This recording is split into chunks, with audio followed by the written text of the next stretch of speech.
Story: The Gods and the Wolf.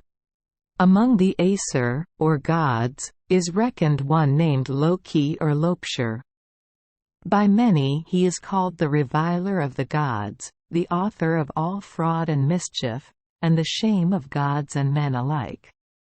He is the son of the giant Farbauti, his mother being Laufey or Nal, and his brothers Bylist and Helblindi. He is of a goodly appearance and elegant form, but his mood is changeable, and he is inclined to all wickedness. In cunning and perfidy he excels everyone, and many a time has he placed the gods in great danger, and often has he saved them again by his cunning. He has a wife named Siguna, and their son is called Nari. Loki had 3 children by Angerbodi, a giantess of Jotunheim, the giant's home. The first of these was Fenris, the wolf. The second was Jormungand, the Midgard serpent. And the third was Hela, death. Very soon did the gods become aware of this evil progeny which was being reared in Jotunheim, and by divination they discovered that they must receive great injury from them. That they had such a mother spoke bad for them, but their coming of such a sire was a still worse presage. All-Father therefore dispatched certain of the gods to bring the children to him, and when they were brought before him he cast the serpent down into the ocean which surrounds the world. There the monster waxed so large that he wound himself round the whole globe, and that with such ease that he can with his mouth lay hold of his tail. Hela All-Father cast into Niflheim, where she rules over 9 worlds. Into these she distributes all those who are sent to her, that is to say, all who die through sickness or old age. She has there an abode with very thick walls, and fenced with strong gates. Her hall is Elvidnir. Her table is hunger. Her knife, starvation. Her manservant, delay. Her maidservant, sloth. Her threshold, precipice. Her bed, care, and her curtains, anguish of soul. The one half of her body is livid, the other half is flesh color. She has a terrible look, so that she can be easily known. As to the wolf, Fenris, the gods let him grow up among themselves, Tyr being the only one of them who dare give him his food. When, however, they perceived how he every day increased prodigiously in size, and that the oracles warned them that he would one day prove fatal to them, they determined to make very strong iron fetters for him which they called loading. These they presented to the wolf, and desired him to put them on to show his strength by endeavoring to break them.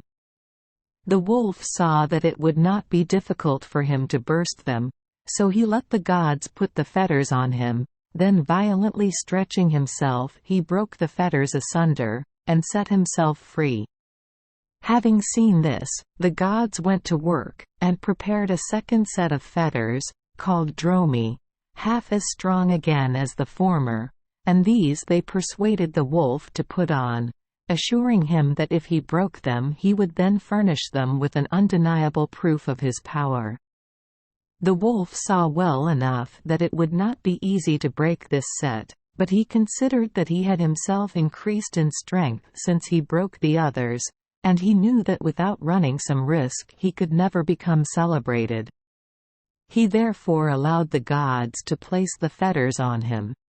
Then Fenris shook himself, stretched his limbs, rolled on the ground, and at length burst the fetters, which he made fly in all directions. Thus did he free himself the second time from his chains, and from this has arisen the saying, to get free from loading, or to burst from dromi, meaning to perform something by strong exertion. The gods now despaired of ever being able to secure the wolf with any chain of their own making. All-Father, however, sent Skirnir, the messenger of the god Frey, into the country of the Black Elves, to the dwarfs, to ask them to make a chain to bind Fenris with. This chain was composed of 6 things: the noise made by the fall of a cat's foot, the hair of a woman's beard, the roots of stones, the nerves of bears, the breath of fish, and the spittle of birds.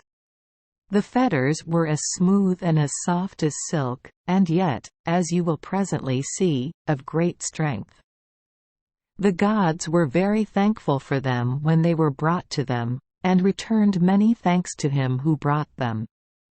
Then they took the wolf with them on to the island Lyngvi, which is in the lake Amsvartnir, and there they showed him the chain, desiring him to try his strength in breaking it.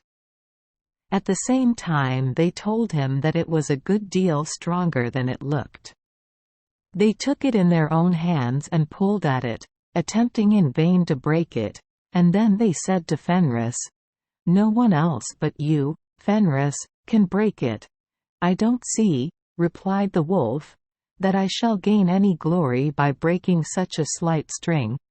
But if any artifice has been employed in the making of it, you may be sure, though it looks so fragile, it shall never touch foot of mine." The gods told him he would easily break so slight a bandage, since he had already broken asunder shackles of iron of the most solid make. "But," said they, "if you should not be able to break the chain, you are too feeble to cause us any anxiety, and we shall not hesitate to loose you again." "I very much fear," replied the wolf, "that if you once tie me up so fast that I cannot release myself, you will be in no haste to unloose me. I am, therefore, unwilling to have this cord wound around me. But to show you I am no coward, I will agree to it, but one of you must put his hand in my mouth, as a pledge that you intend me no deceit." The gods looked on one another wistfully, for they found themselves in an embarrassing position. Then Tyr stepped forward and bravely put his right hand in the monster's mouth. The gods then tied up the wolf, who forcibly stretched himself, as he had formerly done, and exerted all his powers to disengage himself. But the more efforts he made, the tighter he drew the chain about him, and then all the gods, except Tyr, who lost his hand, burst out into laughter at the sight. Seeing that he was so fast tied that he would never be able to get loose again, they took one end of the chain, which was called Gelja, and having drilled a hole for it, drew it through the middle of a large broad rock, which they sank very deep in the earth. Afterwards, to make all still more secure, they tied the end of the chain, which came through the rock, to a great stone called Kevidi, which they sank still deeper. The wolf used his utmost power to free himself, and, opening his mouth, tried to bite them. When the gods saw that, they took a sword and thrust it into his mouth, so that it entered his under jaw right up to the hilt, and the point reached his palate. He howled in the most terrible manner, and since then the foam has poured from his mouth in such abundance that it forms the river called Von. So the wolf must remain until Ragnarok. Such a wicked race has Loki begot. The gods would not put the wolf to death because they respected the sanctity of the place, which forbade blood being shed there. Thank you for joining us for today's fairy tale. We hope these stories bring joy and meaning to your day. If you love our channel, please hit the subscribe button so you won't miss any exciting tales. Wishing you a good night and sweet dreams. See you in the next story.